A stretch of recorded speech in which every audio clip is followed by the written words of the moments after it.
ఉదయమున నీవు ఎవ్వరినీ కలుసుకొనక ముందు ప్రభువును కలుసుకో.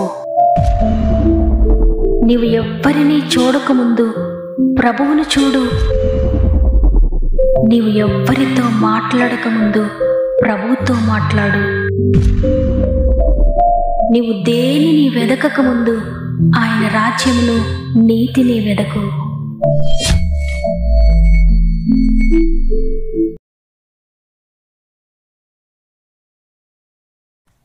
Praise the lord. ఈ ఉదయకాలమున గాడ్ ఫస్ట్ అనే ఉదయకాల ధ్యానములకు మిమ్మల్ందరినీ హృదయపూర్వకంగా ఆహ్వానిస్తూ, ప్రభువైన యేసుక్రీస్తు నామములో మీ అందరికీ నా యొక్క హృదయపూర్వకమైన శుభములు తెలియజేస్తున్నాను. ఈ యొక్క నూతన ఉదయాన మీరందరూ ఎలా ఉన్నారు దేవుని బిడ్డలారా? నూతన కార్యములైన మీ జీవితంలో చేయబోతున్నారు. నూతన జీవమును మీకు ఇవ్వడానికి ఉదయాన్నే ఆయన తన వాగ్దానంతో మీ గృహాలను దర్శిస్తున్నారు. దేవుని మాట మీ గృహాలను తాకుతూ ఉంది. ఆ మాట మిమ్మల్ని బ్రతికిస్తుంది, మిమ్మల్ని లేవనెత్తుతుంది. అందువల్ల లేవగానే దేవునితో గడపడం, ప్రార్థన చేయడం మానకండి. లేవగానే ఒకవేళ ఇంతవరకు ప్రార్థన చేయకుండా, వాక్యం చదవకుండా దినమును ప్రారంభించి అనేక ఒడిదుడుకులు, ఇబ్బందులు ఎదుర్కొంటూ ఉన్నారేమో. అయితే ఇక నుండి దేవునితో మీ దినమును ప్రారంభించండి. ఆయనే మిమ్మల్ని నడిపిస్తాడు. మీ యొక్క ప్రతి సమస్య నుండి కూడా మిమ్మల్ని విడిపిస్తాడు. ఈ మాటలు వింటున్న మీలో ఎవరికైనా ప్రార్థన విన్నపములుంటే కామెంట్స్ ద్వారా తప్పక నాకు తెలియచేయండి. మీరు నాకు తెలియజేస్తున్న ప్రతి ప్రార్థన విన్నపమును గురించి మేము ప్రార్థిస్తున్నాం. మిమ్మల్ని అందరినీ సృష్టికర్త అయిన దేవుని చేతుల్లో పెడుతున్నాను. ఎంత మాత్రం దిగులు పడకండి, ఆలస్యం అవుతుందని టెన్షన్ పడకండి. దేవుడు తగిన సమయంలో మీ జీవితాలను మార్చబోతున్నాడు. మీ పరిస్థితులన్నిటినీ ఆయన సరి చేయబోతున్నాడు. ఎవరైనా అనారోగ్యాలతో సమస్యల్లో ఉంటే తప్పక ఈ చివరి ప్రార్థనలో ఏకీభవించండి. పరిశుద్ధాత్మ దేవుడు మీ గృహాల్లో అడుగుపెట్టి ఆశ్చర్యకరమైన కార్యములు ఆయన మీ జీవితంలో జరిగించబోతున్నాడు. సమస్త మహిమ ఘనత దేవునికే చెల్లునుగాక. ఈరోజు ప్రభు మనకు అనుగ్రహిస్తున్న శ్రేష్టమైన వాగ్దానాన్ని చదువుకుందాం. కీర్తనలు 118వ అధ్యాయము 22వ వచనము. ఇల్లు కట్టువారు నిషేధించిన రాయి మూలకు తలరాయి ఆయను. ఆమేన్. ఈరోజు ఈ మాటలు వింటున్న ప్రియ సహోదరి, ప్రియ సహోదరుడా, అద్భుతకరమైన వాగ్దానముతో ఈరోజు దేవుడు మిమ్మల్ని బలపరుస్తున్నారు. ఆయన ఎంతో స్పష్టంగా మీకు తెలియజేస్తున్నారు, నిషేధించబడిన రాయి మూలకు తలరాయి అవుతుందని. ఒకవేళ ఈరోజు నీవు నిషేధించబడిన స్థితిలో ఉన్నావేమో, ద్వేషించబడిన స్థితిలో ఉన్నావేమో, నీ కుటుంబము చేత, నీ స్వంత భార్య చేత, నీ భర్త చేత నీవు ద్వేషించబడుతూ ఉన్నావేమో, అందరి చేత విసర్జింపబడిన స్థితిలో ఉన్నావేమో. ప్రభు నీతో మాట్లాడుతున్నారు. ప్రభు నీకు వాగ్దానం చేస్తున్నారు. ఎంత మాత్రం భయపడకు ప్రియ కుమార్తె, ప్రియ కుమారుడా. నేను నిన్ను విసర్జించలేదు, నేను నిన్ను మూలకు తలరాయిగా చేస్తానని.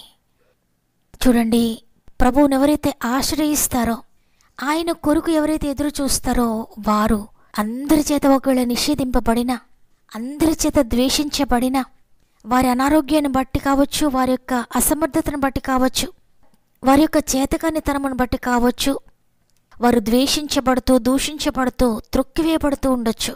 కానీ దేవుడు అటువంటి వారిని లేవనెత్తే దేవుడు. కుటుంబంలో ఎవరైతే అణగారిపోయి, ఎవరైతే స్వంత వారి చేత విసర్జింపబడి దేవుని వైపు చూస్తారో, ఆయన మీద ఆధారపడతారో, దేవునికి మొరపెట్టుకుంటారో వారిని ఆయన లేవనెత్తే ఉన్నత స్థలములపైన నిలువబెడతాడు. ఆ కుటుంబం అంతటికీ కూడా వారిని మూలముగా, అంటే మూలకు తలరాయిగా చేయబోతున్నాడు. చూడండి, బైబిల్ గ్రంథంలో అనేక సందర్భాల్లో దేవుడు ఆ విధంగా అనేక మంది జీవితాలను, పడిపోయిన జీవితాలను, త్రోసివేయబడిన వారిని, విసర్జింపబడిన వారిని లేవనెత్తినట్టుగా మనం చూస్తాం. లేయా జీవితాన్ని మనం చూసుకుంటే, యాకోబు మామయ్య అయిన లాబానుకు 2 కుమార్తెలు ఉన్నారు. లేయా పెద్ద కుమార్తె, రాహేలు చిన్న కుమార్తె. అయితే లేయా జబ్బు కండ్లు కలిగిందని బైబిల్ గ్రంథంలో వ్రాయబడి ఉంది. అందహీనంగా పుట్టడం వల్ల పుట్టినప్పటి నుండి కూడా అసహించుకుంటున్నాడు తండ్రి. తల్లి అసహించుకుంటుంది, ఇలాంటి పిల్ల ఎందుకు పుట్టిందా, ఎవరు పెళ్లి చేసుకుంటారు ఈ పిల్లను, ఈమెను ఎలా వదిలించుకోవాలని అనుకున్నారు. యాకోబు లాబాను చిన్న కుమార్తెను రాహేలును ప్రేమించాడు, ఇష్టపడ్డాడు. అయితే రాహేలును ఇస్తానని చెప్పి మోసంగా లేయాను పెళ్లి చేశాడు లాబాను. అంతవరకు లేయా తల్లి చేత అసహించబడింది, తండ్రి చేత ద్వేషించబడింది, కుటుంబం చేత నిషేధించబడింది. సమాజం చేత చిన్నచూపు చూడబడింది. అయితే ఇప్పుడు క్రొత్తగా యాకోబు చేత ద్వేషించబడుతూ ఉంది. భర్తకు భారమైపోయింది. భర్త చేత అసహించబడుతూ ఉంది. నిషేధించబడిన దానిగా ఉంది. ఇంతమంది చేత నిషేధించబడిన లేయా ఎన్నోసార్లు అనుకునే ఉంటుందేమో, నేను ఇంతమందికి బరువైపోయాను, నేను పుట్టుకుండా ఉంటే ఎంత బాగుండును, నేను చనిపోతే ఎంత బాగుండును, నేను ఇక బ్రతకడం ఎందుకు అని. అయితే అందరూ నిషేధించిన లేయాను దేవుడు మాత్రం నిషేధించలేదు. ద్వేషించబడింది కాబట్టి లేయాను చూచాడు దేవుడు. చూడండి, ఆదికాండము 29వ అధ్యాయము 31వ వచనంలో, లేయా ద్వేషింపబడుట యెహోవా చూచి ఆమె గర్భము తెరిచెను అని స్పష్టంగా వ్రాయబడి ఉంది. చూడండి, యాకోబు లేయాను ఎంత ద్వేషించినా యాకోబు చరిత్రను మార్చింది మాత్రం లేయానే. యాకోబు పేరును నిలువబెట్టింది మాత్రం లేయానే. లేయా వలననే యాకోబు సంతానాన్ని అభివృద్ధి చేశాడు దేవుడు. లేయా వలననే యాకోబు అనేక తరాలకు తండ్రిగా చేయబడ్డాడు. లేయా వలననే ఆ సంతానమంతా తరతరాలుగా ఆశీర్వదించబడింది. అంతేకాకుండా తృణీకరించబడిన లేయా రాజులను కన్నది. మరి ముఖ్యంగా యాజక ధర్మం కొనసాగడానికి దేవుడు ఏర్పాటు చేసుకున్న లేవి వంశమును కూడా లేయానే కన్నది. దేవుని బిడ్డలారా, లేయా గర్భంలో నుండే లేవి గోత్రం వచ్చింది. అంతకన్నా ప్రాముఖ్యంగా రక్షకుడైన యేసుప్రభువారు యోధా వంశము నుండి వచ్చారో ఆ యోధా వంశమును యోధాను కన్నది కూడా లేయానే. సాక్షాత్తు ఈ లోక రక్షకుని వంశానికి జన్మనిచ్చింది లేయా. చూడండి, దేవుని ఉద్దేశాలు వేరు, మనుషుల ఉద్దేశాలు వేరు. ఒకవేళ ఈ మాటలు వింటున్న ప్రియ చెల్లి, నీవందరి చేత ద్వేషించబడుతున్నావేమో. ప్రియ తమ్ముడు, నీవందరి చేత వెలివేయబడ్డావేమో. అందరూ నిన్ను తృణీకరిస్తూ ఉన్నారేమో. నీకు చదువు లేదని, నీకు ఉద్యోగం లేదని, నీకు సెటిల్మెంట్ లేదని నిన్ను చిన్న చూపు చూస్తున్నారేమో. ప్రియ చెల్లి, నీవు అందహీనంగా ఉన్నావని, నీవేమీ లేని దానవుగా ఉన్నావని, నీకు వివాహం జరగలేదని, లేక నీ గర్భము తెరవబడలేదని నీవందరి చేత తృణీకరించబడుతున్నావా? నిషేధించారా నిన్ను నీ కుటుంబంలో నుండి? అయితే భయపడొద్దు. దేవుడి రోజు నీకే వాగ్దానాన్ని ఇస్తున్నారు. తృణీకరించబడిన నిన్ను దేవుడు చూచాడు. ఈ లోకమంతా నిషేధించిన భయపడొద్దు. దేవుని దృష్టిలో నీవున్నావు. నీ కుటుంబం అంతటి చేత నువ్వు త్రొక్కివేయబడుతూ ఉన్నా నీ కుటుంబానికి మూలాధారంగా నిన్ను చేయబోతున్నాడు దేవుడు. నీ కుటుంబానికి మూలకు తలరాయిగా నిన్ను చేయబోతున్నాడు దేవుడు. నీ కుటుంబం అంతా నీపై ఆధారపడే విధంగా ఆయన నిన్ను మార్చబోతున్నాడు. ఈ వాగ్దానము నీవు నమ్మినట్లయితే నీ జీవితంలో నెరవేర్చబోతున్నాడు ఆయన. ఎందుకంటే నమ్ముట నీ వలనైతే నమ్మువానికి సమస్తము సాధ్యమే అని దేవుడు సెలవిచ్చాడు. నీవేది నమ్ముతావో అది నీ జీవితంలో జరుగుతుంది. సమస్తములో అన్నీ ఉన్నాయి. నీ అసమర్థత ఉంది, నీ అనారోగ్యం ఉంది, నీ చదువులేనితనం ఉంది, నీ ఉద్యోగాలేమి ఉంది, నీ గర్భఫలం లేకపోవడం వల్ల ద్వేషించబడుతున్నావేమో, నీ గర్భఫలం లేదని నింద ఉంది, వివాహం కాలేదని అవమానం ఉంది, తెలివి తక్కువ వాడవు, తెలివి తక్కువ దానవనే నింద కూడా ఉంది. సమస్తమును కూడా దేవుడు నీ జీవితంలో మార్చబోతున్నాడు. నీ జీవితాన్ని మార్చి టోటల్గా నీ చరిత్రను, నీ కుటుంబ చరిత్రను కూడా దేవుడు నీ ద్వారా మార్చబోతున్నాడు.